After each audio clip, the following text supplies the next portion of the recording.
In this second exercise, we're going to take a list of words and turn them into an acronym. So we're going to call this chap 12 ex2.py.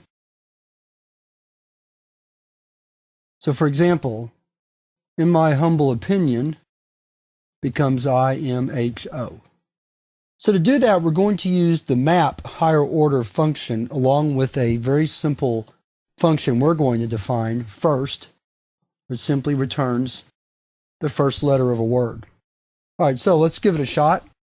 We'll start off with our list. So here's our list of words, in my humble opinion. Then we'll create a variable acro, and we simply create a list from the map of first to words. And then we'll print acro. Looks simple enough. Then when we run the program, you see we get still a list. So what we really need to do is we need to get this list into string format. And it turns out that there is a very nice Python function for doing that called join. We can take the join function. First thing, we're going to create a variable again, acro. Then we're going to say acro is equal to acro.join. We have to have an existing string. So that's why I set acro equal to empty string. Then I said acro is equal to acro join. Then we call list map first words again. And then we can say print acro. We'll save it and run it. And that gets us very close. But most acronyms are all capital letters. So we need to get it to capital letters. To do that, all we have to do is use the string function upper at the end of the string that we create right here. Let's save the program.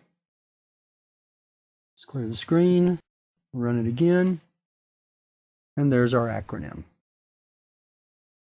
So now what we probably want to do is take that and turn it into a function.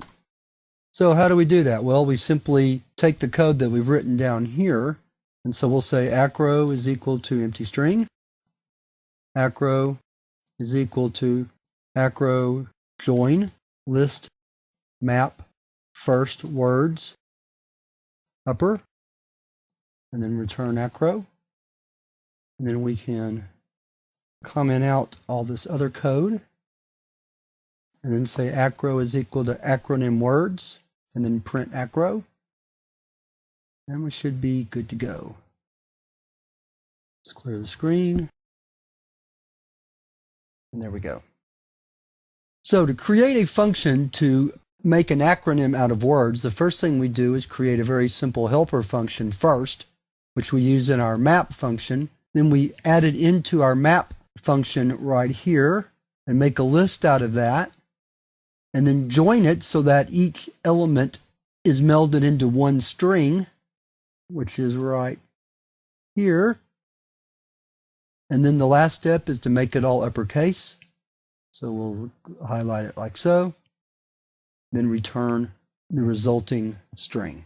So that wraps up this exercise, and that wraps up this chapter on advanced uses of functions.